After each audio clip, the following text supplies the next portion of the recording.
Hello everyone, welcome to our channel. आज की इस वीडियो में हम क्लास 10 साइंस के third chapter metals and non metals से एक्टिविटी 3.8 को समझेंगे और उससे रिलेटेड कुछ क्वेश्चंस भी सॉल्व करेंगे। ओके, तो चलिए स्टार्ट करते हैं। पहले हम एक्टिविटी रीड करते हैं कि इसमें हमें क्या बोला गया है।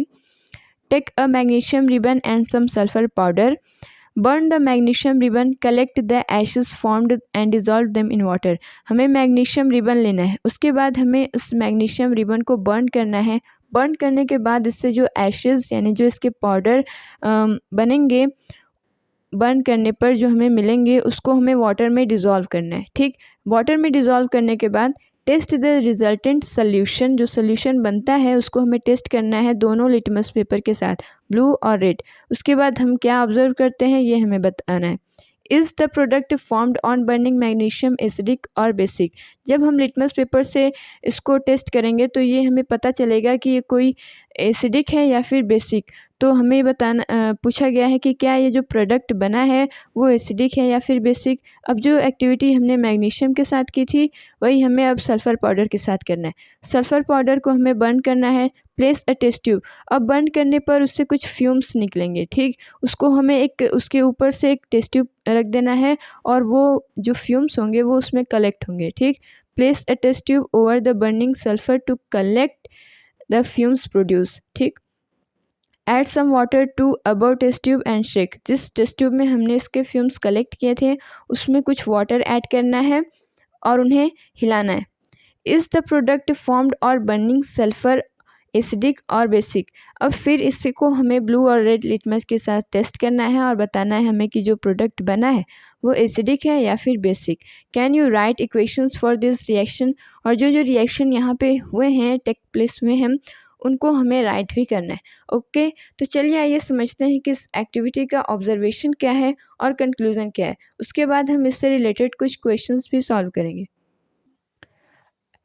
ऑब्जर्वेशन क्या निकलता है जब हम मैग्नीशियम को बर्न करेंगे और उसके एशेस को कलेक्ट करेंगे। ठीक, तो सबसे पहले हम देखेंगे कि जब मैग्नीशियम को हम बर्न करेंगे तो जो मैग्नीशियम होता है वो एक डैज़लिंग वाइट फ्लेम के साथ बर्न होता है। ठीक, जो बर्न होगा तो वो ऑक्सीजन के साथ रिएक्ट करेगा। ऑक्सीजन के साथ जब रिएक्ट करेगा तो उसका केमिकल रिएक्शन क्या होगा, केमिकल इक्वेशन क्या होगा। मैग्नीशियम जो कि हमने सॉलिड फॉर्म लिया था, इसका हमने मैग्नीशियम रिबन लिया था। ठीक, उसको जब हम बर्न करते हैं तो वो ऑक्सीजन के साथ रिएक्ट करता है। ऑक्सीजन के साथ रिएक्ट करने पर ये बनाएगा मैग्नीशियम ऑक्साइड और ये मैग्नीशियम ऑक्साइड वाइट पाउडर होता है। आई बात समझ में। तो ये हमें प्रोडक्ट मिला। जब हमें ये प्रोडक्ट मिला मैग्नीशियम ऑक्साइड, इसके एशेस मैग्नीशियम के मिले हमें, तब हमें इसको अब वाटर में डिज़ोल्व करना है जैसा हमें एक्टिविटी में बोला गया था। On dissolving magnesium oxide with water it forms magnesium hydroxide. जब हम मैग्नीशियम को वाटर में डिज़ोल्व करेंगे तो वो वाटर के साथ रिएक्ट करेगा। वाटर के साथ रिएक्ट करने पर ये मैग्नीशियम हाइड्रोक्साइड बनाएगा। आइए इसका केमिकल इक्वेशन देखते हैं। MgO यानी मैग्नीशियम ऑक्साइड प्लस में वाटर, ये दोनों आपस में रिएक्ट करके एक प्रोडक्ट बनाएंगे मैग्नीशियम हाइड्रोक्साइड और ये जो प्रोडक्ट बना है वो सोल्यूशन के फॉर्म में होगा। ठीक, तो सोल्यूशन को हम डिनोट करते हैं AQ, एक्वा सोल्यूशन के सिंबल से। ठीक, तो मैग्नीशियम हाइड्रोक्साइड जो बना है अब हम इसे लिटमस पेपर से चेक करेंगे। तो जब हम इनको दोनों लिटमस पेपर से चेक करते हैं, रेड लिटमस पेपर से जब हम चेक करेंगे तो जो रेड लिटमस पेपर होगा वो ब्लू में चेंज हो जाएगा। रेड लिटमस का ब्लू में चेंज होना ये शो करता है कि जो सब्सटेंस जिसे हम चेक कर रहे हैं, टेस्ट कर रहे हैं, वो बेसिक है, यानी वो बेसिक नेचर को शो कर रहा है। तो ये जो मैग्नीशियम हाइड्रोक्साइड है ये ज़रूर ही बेसिक होगा। ठीक, ब्लू लिटमस से जब हम चेक करेंगे तो उसमें कोई भी चेंजिंग नहीं आएगी। तो इससे हम कंक्लूड क्या कर सकते हैं कि जो मेटल ऑक्साइड होते हैं, ये जो बना है मैग्नीशियम ऑक्साइड और ये मैग्नीशियम हाइड्रोक्साइड। ठीक, तो जितने भी सारे मेटल ऑक्साइड या फिर मेटल हाइड्रोक्साइड होते हैं वो बेसिक इन नेचर होते हैं। ये हम इस एक्टिविटी से कंक्लूड कर सकते हैं। अब सेकेंड केस में हमें सल्फ़र को बर्न करना था। तो जब हम सल्फ़र को बर्न करेंगे तो क्या ऑब्जर्वेशन, क्या कंक्लूजन निकलेंगे, आइए समझते हैं। When we burn sulphur powder, sulphur क्या है, एक नॉन मेटल है। ठीक, तो जब हम सल्फ़र पाउडर को बर्न करते हैं तो वो एयर के साथ रिएक्ट करेगा। एयर के साथ जब रिएक्ट करेगा तो वो एक गैस का फॉर्मेशन करेगा। क्या हमने पढ़ा था एक्टिविटी में कि कुछ फ्यूम्स निकलते हैं, फ्यूम्स यानी गैस। तो जो गैस होगी वो सल्फ़र डाइऑक्साइड होगी।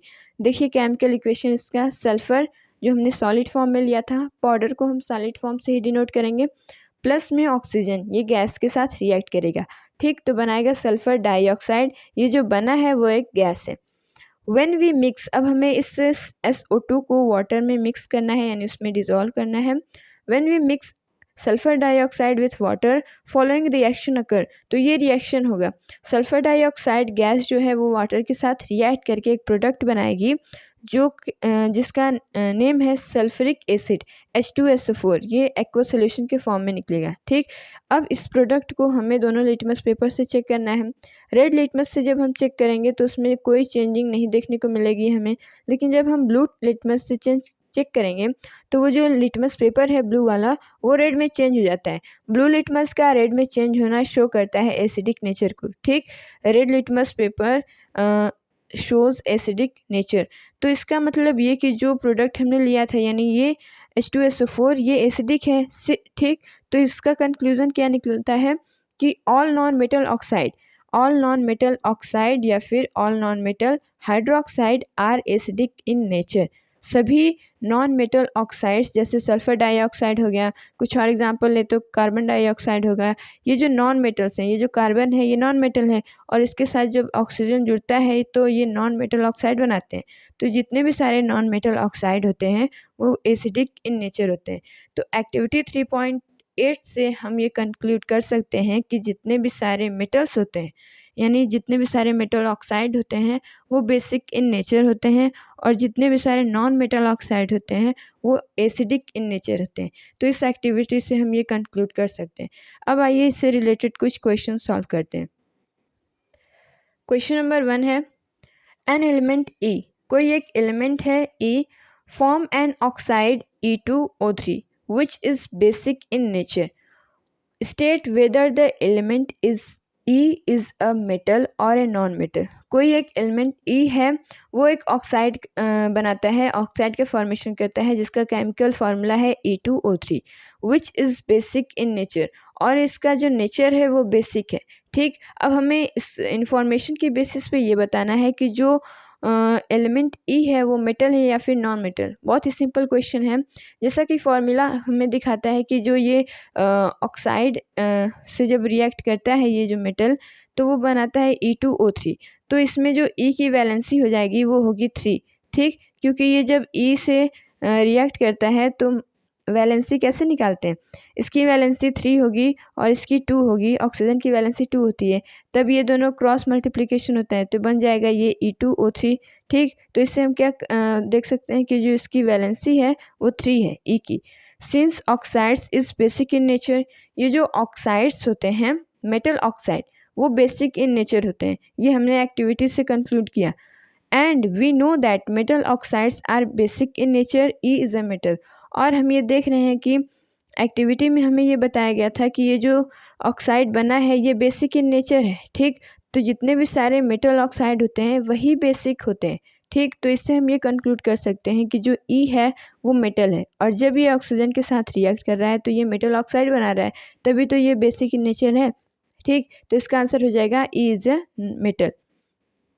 अगले क्वेश्चन पे देखते हैं। An element E combines with oxygen to form an oxide E2O, which is a good conductor of electricity. Write the formula of compound formed when it combines with chlorine. देखिए यहाँ पे कुछ information given हमें कि ये जो metal है, कोई एलिमेंट E है, जब वो ऑक्सीजन के साथ कंबाइन हो रहा है तो वो एक ऑक्साइड बना रहा है E2O। लेकिन ये जो ऑक्साइड बन रहा है, जो एलिमेंट बना रहा है यानी एलिमेंट E, इसके बारे में इंफॉर्मेशन दी गई है कि ये गुड कंडक्टर ऑफ इलेक्ट्रिसिटी है। तो जब हम फिजिकल प्रॉपर्टी पढ़ रहे थे मेटल और नॉन मेटल की, तो उसमें हमने पढ़ा था कि जो सारे नॉन मेटल्स होते हैं वो इलेक्ट्रिसिटी कंडक्ट नहीं कराते हैं। एक्सेप्शन है वो ग्रेफाइट, उसकी बात यहाँ पे नहीं हो रही है। तो इसमें ज़रूर कोई मेटल होगा, क्योंकि मेटल से गुड कंडक्टर ऑफ इलेक्ट्रिसिटी होते हैं। ठीक। Right the formula of compound formed when it combines with chlorine. अब ये जो एलिमेंट है वो जब क्लोरीन के साथ रिएक्ट करेगा तब उसका केमिकल फार्मूला क्या होगा वो हमें लिखना है। तो सबसे पहले हमें ये बताना है कि ये मेटल है या फिर नॉन मेटल। आइए देखते हैं। As the formula of oxide E is E2O। इसका जो फार्मूला है वो E2O है and E is a good conductor of electricity. ये इन्फॉर्मेशन हमें गिवन है। E is a metal with valency 1। ये जो E है, ठीक, जब ये दोनों आपस में रिएक्ट करेंगे ई की वैलेंसी 1 होगी, क्योंकि यहाँ पर कुछ लिखा नहीं है, इसका मतलब इसकी वैलेंसी 1 होगी और ऑक्सीजन की वैलेंसी आप लोग जानते हैं कि 2 होती है। ठीक, जब इसमें क्रॉस मल्टीप्लिकेशन होगा तो ये E2O बनता है जो कि यहाँ पे बना है। तो इससे हम ये कंक्लूड कर सकते हैं कि जो E यानी एलिमेंट E की वैलेंसी है वो 1 है। तो जिनकी भी वैलेंसी 4 से कम होती है वो मेटल्स होते हैं। तो वैलेंसी 1 है तो इसका मतलब ये जो बना है E वो एक मेटल है। ठीक, ये इसका आंसर हो गया। अब हमें फार्मूला लिखना था कि जब ये क्लोरीन से रिएक्ट करेगा तो क्या बनाएगा। The formula of its compound with chlorine will be E. देखिए कैसे, ई की वैलेंसी हमने देखी कि 1 होती है और ये जो क्लोरीन होता है ये नॉन मेटल है, इसकी भी वैलेंसी 1 होती है। तो इसमें जब क्रॉस मल्टीप्लिकेशन होगा तो ये बनेगा ECl। ठीक, तो इसका केमिकल फार्मूला हो जाएगा ECl। आई बात समझ में। लास्ट क्वेश्चन की तरफ पढ़ते हैं। क्वेश्चन नंबर 3 है an element react with oxygen to form an oxide. कोई एक एलिमेंट है वो ऑक्सीजन के साथ रिएक्ट करके ऑक्साइड का फॉर्मेशन कर रहा है जो कि हाइड्रोक्लोरिक एसिड में डिजॉल्व हो जा रहा है। The oxide formed also turn a solution of red litmus to blue. और जो ये सोल्यूशन बना है वो रेड लिटमस को ब्लू में चेंज कर रहा है।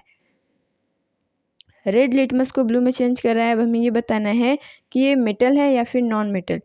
रेड लिटमस को ब्लू में चेंज करना ये शो करता है कि जो भी एलिमेंट है या फिर जो भी सब्सटेंस है वो बेसिक है। ठीक, तो आइए समझते हैं। As oxide dissolve in dilute HCl also turns a solution of red litmus blue, it is a base. ठीक, तो ये इसी इंफॉर्मेशन से हम ये आंसर बता सकते हैं कि ये रेड लिटमस को ब्लू में चेंज कर रहा है तो पक्का ये बेसिक होगा। ठीक, तो it is a base. As metal oxide are basic in nature. ये जो मेटल ऑक्साइड होते हैं वो बेसिक इन नेचर होते हैं, तो जो एलिमेंट होगा वो ज़रूर मेटल ही होगा। ठीक, तो ये इसका आंसर होगा। इस एक्टिविटी से ऐसे ही क्वेश्चंस पूछे जाते हैं। आई बात समझ में। तो आई होप आपको ये एक्टिविटी और ये क्वेश्चंस अच्छे तरीके से समझ में आए होंगे। Thank you, thanks for watching.